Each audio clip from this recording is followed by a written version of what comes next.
하나님께서 우리에게 주시는 말씀은 창세기 29장 13절에서 20절의 말씀입니다. 제가 보는 성경으로 구약 42쪽입니다.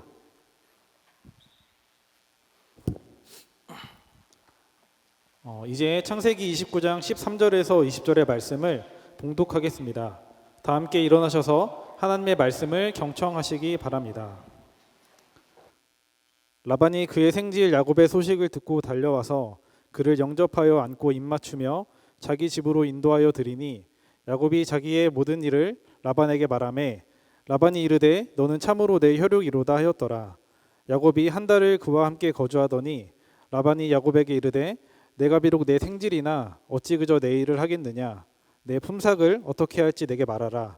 라반에게 두 딸이 있으니 언니의 이름은 레아요 아우의 이름은 라헬이라. 레아는 시력이 약하고 라헬은 곱고 아리따우니 야곱이 라헬을 더 사랑함으로 대답하되 내가 외삼촌의 작은 딸 라헬을 위하여 외삼촌에게 7년을 섬기리이다. 라반이 이르되 그를 내게 주는 것이 타인에게 주는 것보다 나으니 나와 함께 있으라. 야곱이 라헬을 위하여 7년 동안 라반을 섬겼으나 그를 사랑하는 까닭에 7년을 며칠같이 여겼더라. 아멘. 5월입니다. 좋은 계절입니다. 우리 청년부에서도 크리스찬 이성교제 학교를 진행하면서 우리 청년들이 조금 더 예쁜 사랑 그리고 건강한 사랑을 나눴으면 좋겠다는 바람이 있습니다. 우리 청년들에게 많은 고민들이 있지만 수많은 고민들이 여러분 각자의 상황과 환경에 따라 있지만 여러분들의 고민을 사실은 큰 덩어리로 묶으면 큰 덩어리 2개 정도로 묶입니다. 하나는 비전과 부르심에 관한 고민이고 하나는 이성에 대한 고민입니다. 결혼에 대한 고민이죠. 깔때기죠. 여러분들이 모여서 대화하고 이야기하다 보면 우리가 깔때기라고 부르죠. 결국에는 그 이야기로 마무리되는, 그 이야기를 하면서 마무리되는 것들이 우리 청년 때의 시기입니다. 아닌 척하고 있군요. 그런 이야기 안 하는 것처럼 목사님 저는 거룩하게 삽니다.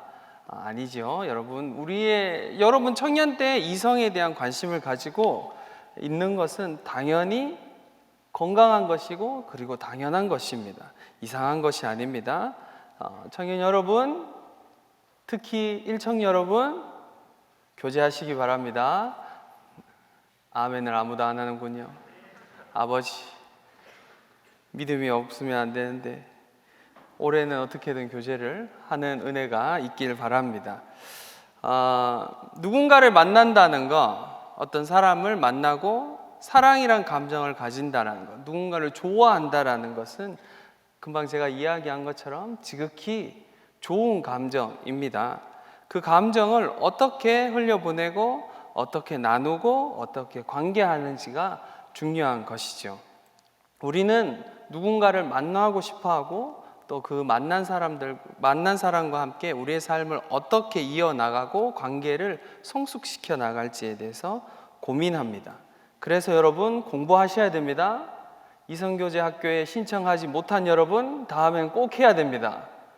공부하셔야 됩니다. 목사님 저는 공부하지 않아도 교제하는데 별 지장이 없습니다. 여러분 교제하는데 지장이 없을 수 있지만 그 관계가 깊어지고 성숙해지는 데는 지장이 있을 수 있습니다.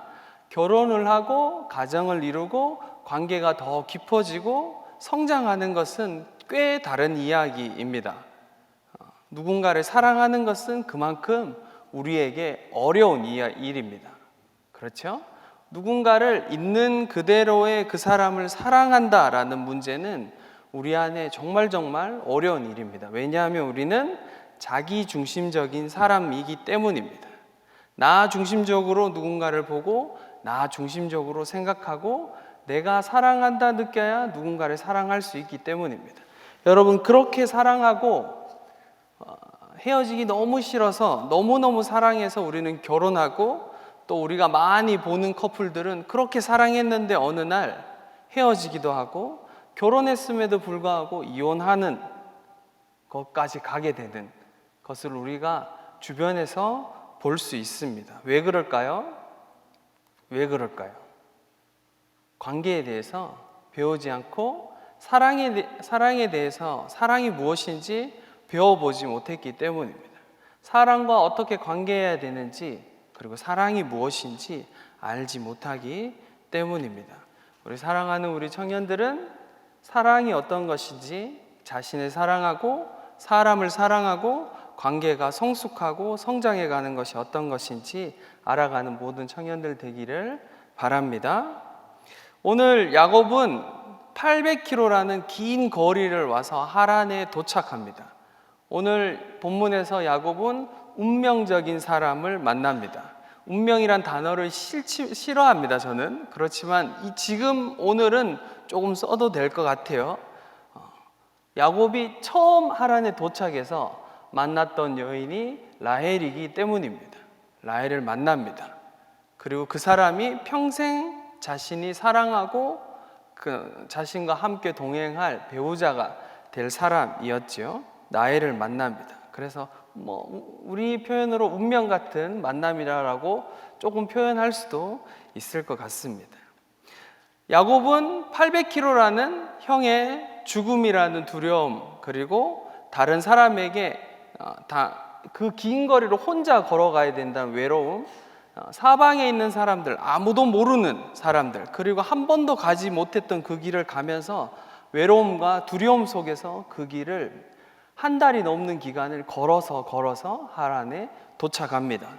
그리고 그곳에서 외삼촌의 집안이 안전한지, 그리고 그곳에 살고 있는지 사람들에게 묻고, 사람들이 그런 사람이, 라반이라는 사람이 이곳에 살고 있고 괜찮다, 그 집안이 여기에 있다라고 합니다. 그때 라헬이 등장합니다. 그리고 라헬을 만나고 라헬에게서 자기가 리브가의 아들임을 밝힙니다. 그리고 그 자리에서 웁니다. 웁니다. 성경이 이렇게 표현합니다. 통곡하였더라.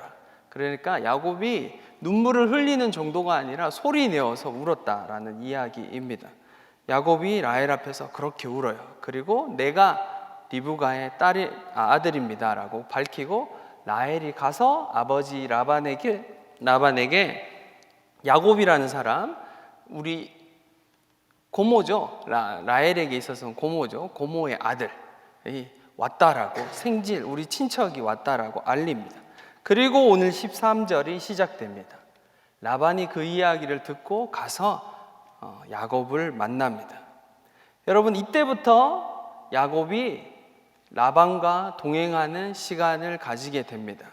꽤 긴 시간을 하란에서 라반과 함께 살게 되는 것이죠. 사실 야곱은 라반과 함께 살았다기보다는 라헬 때문에 그렇게 오랜 시간을 하란에 머물렀다라고 보는 게 더 정확합니다. 우리가 알듯이, 그리고 많이 들었듯이 라헬을 사랑해서, 그리고 오늘 본문에 나와 있는 것처럼 7년을 봉사했는데 그 다음 또 7년을 봉사하게 되는 일들이 발생하기 때문입니다. 여러분, 야곱이 라헬을 만나서 그리고 그곳에서 한 달 정도 지낸 후에 라반이 야곱에게 제안합니다. 네가 여기서 그냥 이렇게 지내는 것은 바른 게 아닌 것 같다. 그러니까 내가 너에게 품삯을 주는 것이 맞지 않느냐. 아주 상식적인 것 같고 합리적인 것 같습니다. 그런데 사실 라반은 아주 계산적이고 똑똑하고 그런 것에 치밀한 사람입니다. 사실 야곱보다 더 치밀한 사람이 라반이죠. 상황을 다 알면서 야곱에게 임금에 대해서 제안한 것이죠. 이 제안을 했을 때 야곱이 무엇을 구할지 라반이 알고 있었습니다. 그것을 어떻게 하냐면 18절에 보면 야곱이 라헬을 더 사랑함으로 대답하되라고 나와 있지요. 더 정확히 해석하면 야곱은 라헬을 사랑하였다. 그리고 대답하였다. 이렇게 직역하는 것이 더 정확한 번역입니다. 그러니까 야곱과 라헬은 이미 관계가 깊어진 상황입니다. 한 달이라는 시간을 보내면서 둘이서 꽁냥꽁냥 하고 있는 거예요. 좋은 시간들을 보내고 있습니다. 이런 상황에서 라반이 야곱에게 네가 우리 집에서 그냥 놀고 먹는 것보다 품삯을 주겠다라고 했을 때 야곱이 무엇을 구할지 라반이 알고 있었던 것입니다. 라헬을 구할 것이다. 그래서 라반이 이런 제안을 합니다. 이런 제안과 함께 라반의 속내는 야곱을 계속해서 집안의 일꾼으로 부려먹어야 되겠다라는 계산이 있었던 것이죠. 그 계산에 그리고 그 함정에 야곱이 걸려듭니다. 그리고 라반의 제안에 흔쾌히 야곱이 대답합니다. 라반에겐 두 딸이 있었다라고 성경이 이야기합니다. 첫째 딸은 레아입니다. 여러분, 레아라는 이름의 뜻은 일하다, 애쓰다라는 뜻입니다. 첫째 딸의 이미지가 정확히 박혀 있는 이름이지요. 뭔가를 열심히 해야 되고, 애써야 되고, 일해야 되고, 성실해야 되는 뭔가 그런 삶을 살아야 되는 사람인 것 같은 이름입니다. 여러분, 성경에 보니까 레아를 표현하길 시력이 약했다라고 이렇게 표현합니다. 시력이 약했다라는 말은 렉토트라는 말인데 약하다, 부족하다라는 뜻입니다. 그러니까 직역하면 그냥 시력이 정말 약해서 눈이 잘 안 보였다라고 이야기할 수도 있고, 좀 더 의역하면 여러분 표현으로 조금 과격하게 표현하면 설교 중이지만 안습이다 뭐 이렇게 표현할 수도 있는 겁니다. 죄송합니다. 더 의역하면 그렇다라는 거예요. 네. 못 알아듣는 분들은 그냥 못 알아듣는 대로 계시면 돼요. 괜찮아요. 네. 시력이 약하다라고 했을 때 무엇인가를 볼 때마다 레아는 인상을 써야 되겠죠. 안경이 없고 안과가 없던 시대에 시력이 약하다라고 했을 때 무언가 사람을 볼 때마다, 무언가를 집중해서 볼 때마다 레아는 인상을 써야 됐을 거예요. 그리고 집중해야 됐을 겁니다. 그 얼굴이 그렇게 아름답지는 않았을 겁니다. 사실 성경 전체에 있어서 누군가를 못생겼다, 꼭 못생겼다는 것은 아니지만 의역하자면 못생겼다, 볼품이 없다, 외모적으로 볼 것이 하나도 없다라고 표현한 인물은 레아가 거의 유일합니다. 나머지 한 분은 예수님 밖에 없어요. 외모를 이렇게까지 비하한 성경은 여기 시력이 약했다라고 하는 부분 밖에 없습니다. 그런데 반대로 라헬을 성경이 표현하길 곱고 아리따웠다라고 이야기합니다. 여기서 곱다라는 말은 예파트라는 단어인데 광채가 났다 이런 뜻입니다. 광채가 난다. 여러분, 광채가 나는 사람 만나봤나요? 아직 못 만나봤어요? 네, 아버지. 네. 저 연예인을 그렇게 많이 본 건 아닌데 제가 어릴 때는 그래도 구혜선이라는 사람은 몰라도 돼요. 네, 어린 친구들은 모르지. 그때 한참 꽃보다 아무튼 네, 그런 옛날 드라마, 네, 아주 옛날 드라마 있었어. 그런 드라마가. 네, 구혜선을 인천공항에서 봤어요. 지나가다가 거기 앉아 있는데 구혜선을 근거리에서 봤어요. 아주 먼 곳도 아니고 한 3, 4m 정도 앉아 있는 구혜선을 보았습니다. 광채가 나더라고요. 깜짝 놀랐어요. 사람이 저렇게 하얄 수가 있구나라고 저는 처음 알았어요. 우리나라 사람이 저렇게 하얄 수 있구나. 그 눈이 저렇게 클 수 있고, 아무튼 네. 너무 길게 하면 집에 가서 혼날 수 있으니까 네, 이 정도 광채가 나는 거야. 집에 계신 분을 처음 만났을 때도 광채가 네 아버지 네, 광채는 나진 않았지만 처음 만났을 때는 기억하고 있답니다. 아버지. 그리고 그 광채가 났다라는 말에 곱고 아리따웠다라는 그 뒷말에 토아르라는 단어는 그 모양, 형체가 광채가 났다 이런 뜻입니다. 그러니까 보자말자 라헬은 정말 예쁜 자매인 겁니다. 형제들은 시력으로 자매의 매력을 가장 먼저 느낍니다. 우리가 배워서 알지요. 이제는 성경뿐만 아니라 TV나 많은 매체에서 어떻게 하면 그리고 형제와 자매가 어떻게 다른지 우리가 많이 배워서 압니다. 형제들은 첫 번째가 무조건 시력입니다. 시력을 통해서 시력으로 보는 것으로 인해서 첫 번째 매력을 느낍니다. 물론 나중에 결혼할 자매나 더 깊은 매력을 느끼는 건 사람마다 각각 다를 수 있지만 첫 번째는 형제들은 어쩔 수 없이 시력으로 자매의 매력을 느낄 수밖에 없습니다. 그래서 자매님들, 사랑하는 일청 자매님들, 할렐루야, 교회에 올 때도 신경을 조금 더 쓰셔야 됩니다. 아버지, 진짜 쓰셔야 됩니다. 여러분, 친구에게 옷을 살 때도 친구에게 묻지 말고 제발 남동생이나 형제를 데려가서 이 옷이 예쁜지에 대해서 묻고 사시기 바랍니다. 제가 왜 이렇게 얘기할까요? 마음이 늘 거기에 가 있기 때문입니다. 여러분이 결혼했으면 좋겠고 가정을 이루었으면 좋겠다라는 바람이 늘 있기 때문입니다. 김창욱 교수가 이런 얘기했습니다. 예쁜 것들 오래 못 간다. 그리고 안 예쁜 것들 아예 못 간다. 이런 얘기를 했습니다. 제가 얘기한 게 아니니까요. 네. 막 좋다가 말았지. 네. 그런 얘기를 했습니다. 형제들은 어쩔 수 없어요. 형제들은 보는 것으로 사람의 매력을 가장 먼저 느끼기 때문입니다. 자매들은 여러 가지가 있죠. 여러 가지가 있는데 시력이 될 수도 있고 자매들마다 다르지만 시력이 될 수도 있고 우리나라 자매들은 키를 먼저 보고 그렇죠? 키를 최우선순위로 두고 보고 아니면 자매들이 이제 좀 약한 부분이 이제 청각, 목소리 좋은 형제. 할렐루야. 여러분 이런 목소리를 제가 설교를 하면 여러분 얼마나 부담스럽겠습니까? 네. 이런 목소리를 낼 수 있답니다. 네.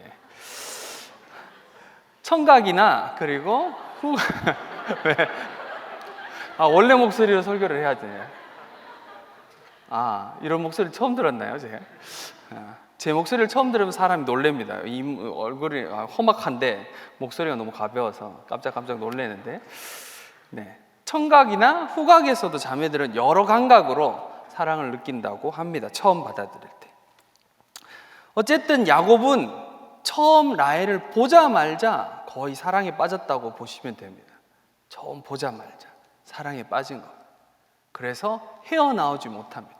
근데 놀라운 건 여러분, 보통 누군가를 사랑하거나 좋아하는 감정이 생기면 보통 형제들 일반적인, 꼭 그렇진 않지만 평균입니다. 평균적으로 누군가를 사랑하는 도파민이 분비되는 것은 200일 정도입니다. 200일 정도. 그래서 여러분 친구들이 6개월쯤 사귀면 헤어지는 거야. 그렇지. 6개월이나 한 7개월 넘어가면 갑자기 권태기 같은 게 오고 그때가 위기가 한 번 딱 찾아옵니다. 그 위기를 못 넘어가면 그때 헤어지게 되는 겁니다. 도파민 분비가 그때 끊기기 때문이에요. 도파민 분비가 끊긴다는 말은 상대가 보이기 시작한다는 겁니다. 그러니까 환각물질이 사라졌다, 눈꺼풀이 벗겨졌다, 이런 뜻입니다. 그런데 놀라운 건 야곱은 라헬을 사랑하는데 7년을 사랑했다라고 합니다. 사실 그 다음 14년을 사랑합니다. 그리고 그날을 7년이란 시간을 수일처럼 느꼈다라고 이야기합니다. 여기서 상대성 이론이 나오죠. 누군가와 함께 있는지에 따라서 시간이 어떻게 흘러가는지 놀라운 차이가 생길 수 있다라는 거. 야곱의 인생에 있어서 여러분, 야곱의 인생에 처음 장자권을 가지고 싶었을 때 그때도 그랬고, 라헬을 만나고 라헬을 기다리며 보냈던 시간도 그랬고, 이후에 요셉에게 베풀었던 아버지의 사랑도 그러했고, 베냐민에게 행동했던 것도 그러했습니다. 어떤 부분이냐면 야곱은 늘 무엇인가에 집착했습니다. 그리고 목표를 정하면 그 목표를 이루고야 마는 사람입니다. 그리고 그것을 사랑이라고 생각했고 누군가를 사랑하는 것이다 라고 믿었습니다.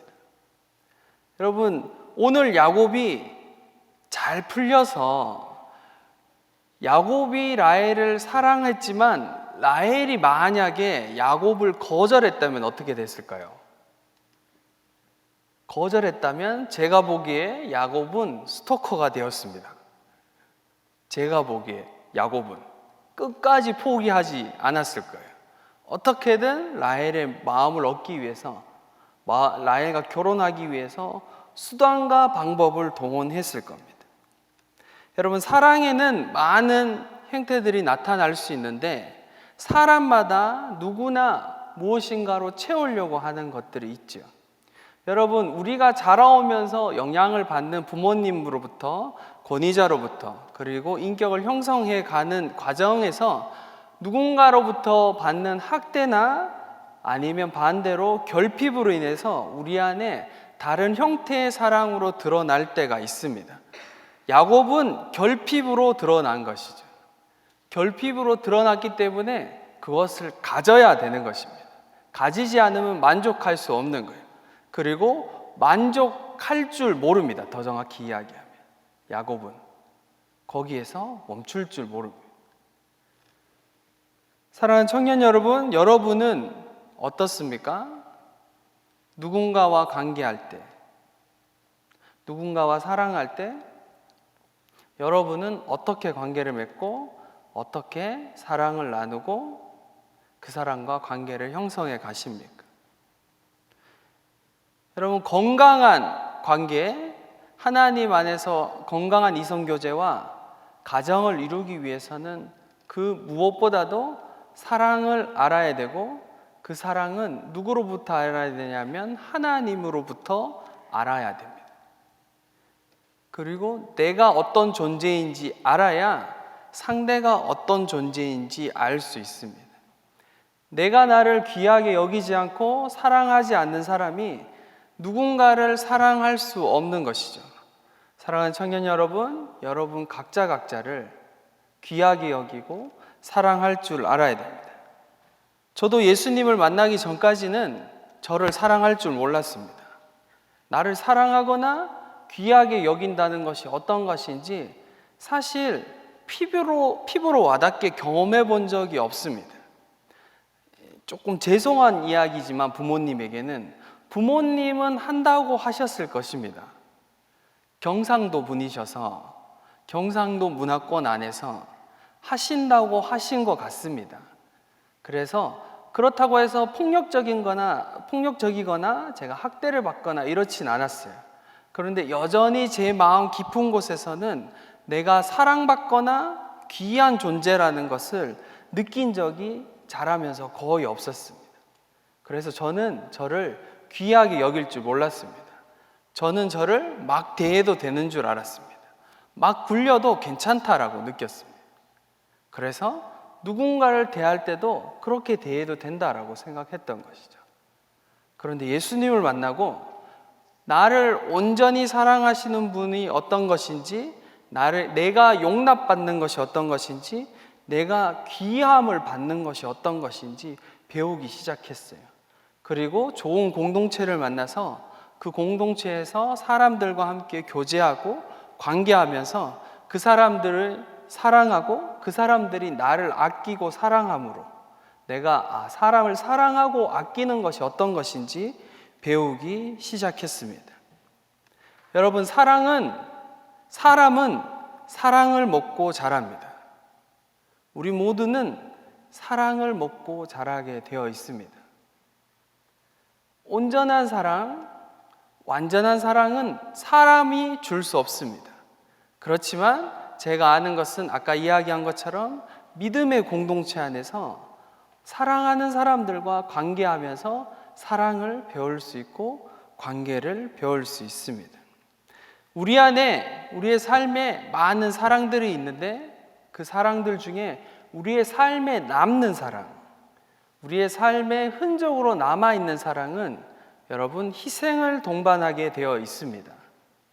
무슨 말이냐면 누군가가 나를 사랑했을 때, 내가 너를 사랑한다 라고 이야기했을 때 그 사랑이 진짜 사랑인지 가짜 사랑인지 우리가 알 수 있는데, 그것은 그 사람이 무엇인가를 희생하고 있느냐 아니냐를 보면 그 사람이 나를 사랑하는지 아닌지를 알 수 있는 것이죠.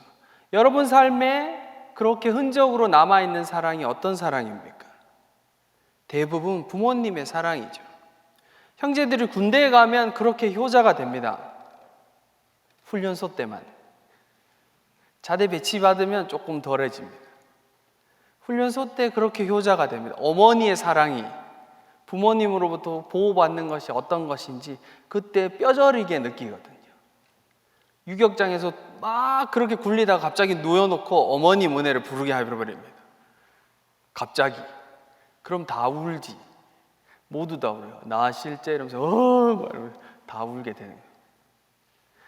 제가 이제 40이 넘고 나이를 먹으면서 날이 갈면 갈수록 특별히 5월이 들어서면서부터는 아버지가 그렇게 보고 싶습니다. 몇 해 전에 아버지가 돌아가시고 나서 아버지에 대한 상실감이 크기는 했지만 여러분 줄어들 줄 알았어요. 그런데 시간이 가면 갈수록 아버지에 대한 상실감이 저에게 더 크게 다가옵니다. 아버지가 살아 계셨을 때, 그리고 내 나이 때 하신 결정들, 그리고 가정을 이끌어 가셨던 시간들, 제 나이 때쯤에 저희 가정이 되게 어려웠었거든요. 되게 경제적으로 어려움을 한번 풍파를 만났었습니다. 그때 아버지는 어떻게 견디셨을까? 그리고 가정을 어떻게 그렇게 지키셨을까? 그런 생각이 들면서 아버지가 점점점 더 보고 싶어지는 것이죠. 아버지의 희생과 아버지의 헌신으로 가정을 지켰다는 걸 이제는 조금 알게 되면서 아버지의 사랑이 흔적으로 제 안에 남아 있는 것입니다. 제가 대구에서 사역할 때, 중고등부를 사역할 때 고3이 된 친구가 한 명 있었는데, 그 친구가 어느 날 아침에 일어났는데 발끝이 아프다라고 했어요. 그리고 며칠이 지난 후에는 발끝이 아픈 게 아니라 발목으로 그 저림이 올라온다라고 했습니다. 그래서 병원에 갔어요. 병원에 갔는데 원인을 찾을 수가 없었습니다. 그 저림이 어디까지 퍼지냐 하면 온몸으로 퍼지기 시작했습니다. 온몸이 마비가 되는 겁니다. 저려오는 거죠. 저려올 뿐만 아니라 마비 증상이 생기기 시작했어요. 한 달이 넘지 않아서 거의 온몸이 굳어버렸습니다. 그런데 원인을 찾을 수가 없었어요. 희귀병에 걸린 겁니다. 갑자기 어느 날 아무런 이유 없이, 이상 증상도 없었는데, 그래서 특별한 약도 없고, 그래서 그 친구가 계속 재활할 수밖에 없었어요. 증상이 가장 악화된 때까지는, 가장 악화됐을 때는 목만 가눌 정도였습니다. 말도 제대로 못했었어요. 발음도 제대로 못할 정도가 되었었습니다. 그러고 난 다음에 조금씩 한 달이 지난 시간부터 2달이 접어들면서 그 친구가 상황이 조금씩 호전되기 시작했어요. 그래서 재활을 조금씩 하기 시작했습니다. 제가 그럴 때마다 거의 매주 3일, 3, 4일에 한 번씩 병원에 가서 병문안을 하고 그 친구를 만났습니다. 그 친구와 함께 시간을 보냈습니다. 재밌는 건 그 친구가 저만 가면, 몸이 조금씩 더 움직이기 시작할 때 저만 가면 화장실을 가는 거예요. 그 친구가 형제였는데 저만큼 키가 컸어요. 덩치가 큰데 어머님이 간호를 하셨는데 어머님이 감당이 안 되는 거죠. 데리고 화장실을 갈 수 없는 거예요. 저만 가면 화장실을 가는 거야. 왜 전도사님, 그때 전도사였거든요. 전도사님만 오면 얘가 정확하게 이렇게 표현해, 똥 싸러 간다고 그렇게 표현했어요. 그래서 거의 제가 방학에는 진짜 자주 갔어요. 진짜 자주 가서 재활 시간에 옆에 앉아 있다가 그리고 같이 시간을 보내고 돌아오고 했습니다. 그 친구는 여전히 저와 연락하고 여전히 저와 관계를 하고 있습니다. 어쩔 수 없는 거죠. 함께 시간을, 가장 자신이 어려웠던 시간, 그리고 1년의 재활 기간을 거치고 나서 그래도 걸을 수 있게 되었습니다. 원인은 여전히 발견하지 못했어요. 그리고 복학하게 되었고, 감사하게 2년 정도가 지나면서 거의 일상생활을 할 수 있을 정도로 회복되었습니다. 여러분 삶에는 누군가가, 그리고 여러분은 누군가에게 희생이란, 헌신이란 흔적으로 사랑을 나누고 받으신 적이 있습니까? 혹 없다면, 목사님, 저는 그런 사랑을 받은 적도 없고요. 목사님, 저는 그런 사랑을 준 것도 잘 모르겠어요. 라고 생각하는 청년들이 있습니까? 여러분, 사랑하는 청년 여러분, 지금 이 시간 그리고 온 우주 만물 가운데 하나님의 사랑이 우리의 삶 가운데 가득합니다. 로마서 5장 8절에 이렇게 얘기합니다. 우리가 아직 죄인 되었을 때 그리스도께서 우리를 위하여 죽으심으로 하나님이 자기의 사랑을 확증하셨느니라. 요한일서 4장 10절에 이렇게 이야기합니다. 사랑은 여기 있으니 우리가 하나님을 사랑하는 것이 아니요 오직 하나님이 우리를 사랑하사 우리 죄를 위하여 화목제로 그 아들을 보내셨습니다. 여러분, 아무도 나를 사랑하지 않아도 나는 그런 사랑 받아본 적이 없다라고 느끼더라도 기억하십시오.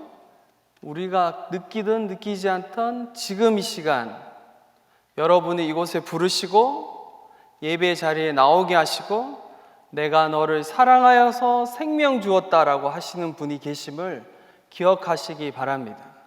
특별히 예수 그리스도의 사랑이 어떤 것인지, 하나님이 나를 사랑하는 것이 무엇이고 예수님이 나를 위해 생명 주셨다는 것이 어떤 것인지 모르는 청년들 잘 들으세요.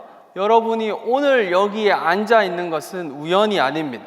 그리스도인에게는 우연이란 것은 없습니다. 여러분이 친구 따라왔든지 여자친구 따라왔든지 어느 날 그냥 오늘 오고 싶어서 왔든지 상관없이 오늘 여기 여러분이 앉아 있는 것은 예수 그리스도께서 2000년 전에 여러분을 위해서 여러분이 태어나기도 전에 여러분의 삶의 자리에 어떤 자리에 있든지 상관없이 여러분을 사랑해서 여러분에게 생명을 주셨기 때문입니다.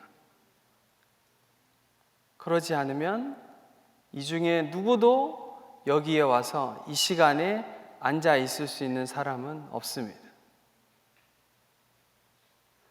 하나님의 사랑이 여러분 삶에 흘러 가야 되는 것입니다. 사랑하는 청년 여러분, 사랑하기 좋은 계절입니다. 누군가를 사랑하여야 됩니다. 그런데 권면합니다. 하나님을 먼저 사랑하시기 바랍니다.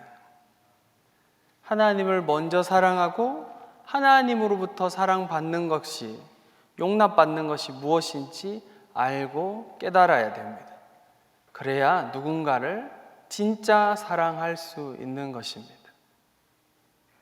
여러분 모두를 사랑하셔서 생명 주신 예수 그리스도를 기억하십시오. 여러분을 사랑하셔서 모든 것을 주신 그분의 사랑을 기억하시고 믿음으로 받아들이십시오. 그리고 그 사랑으로 누군가를 또 사랑하십시오. 우리는 우리의 힘으로 누군가를 사랑할 수 없습니다. 주님으로부터 오는 은혜와 사랑만이 누군가를 사랑할 수 있게 하기 때문입니다. 이 시간에 함께 기도하고 싶습니다. 기도할 때 먼저 기도하고 싶은 것은 저의 이야기를 들으면서 목사님, 저는 예수님의 사랑이 어떤 것인지 잘 모르겠습니다. 예수님을 구주로 영접하는 것이 어떤 것인지 잘 모르겠습니다. 그런데 목사님을 이 이야기를 들으면서 오늘 내가 여기 있는 게 우연이 아닌 것을 알겠습니다. 그래서 이 시간에 예수님을 구주로 영접하기로 결정합니다. 라고 하는 청년들이 있습니까? 그 청년들을 이 시간에 초청하고 싶습니다. 사랑하는 청년 여러분, 세례를 받았거나 예수님을 구주로 영접했던 경험이 있는 청년들은 일어나지 마세요. 너무 자주 일어나는 것도 버릇됩니다. 지금 이 시간에 한 번도 내가 기억하기를 한 번도 예수 그리스도를 나의 구주이십니다, 예수님이 나를 위해서 십자가에 달리시고 나에게 생명 주신 분이십니다라고 고백하지 않았다면 이 시간에 그 자리에서 일어나 주시기 바랍니다. 함께 기도하고 싶습니다. 눈을 감고 이 시간에 예수 그리스도를 구주로 영접하고 싶은 분들 그 자리에서 일어나 주시기 바랍니다.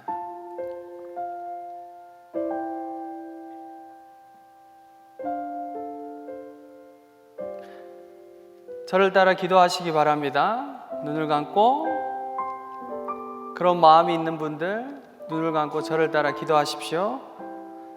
하나님, 저는 죄인입니다. 이 시간 예수님께서 저를 사랑하셔서 저를 위하여 십자가에 못 박혀 죽으시고 부활하신 것을 믿습니다. 이제 예수님을 저의 주인으로 고백하고 제 마음에 모셔드립니다. 제 마음에 들어오셔서 제 삶을 다스려 주옵소서. 예수님의 이름으로 기도드립니다. 아멘.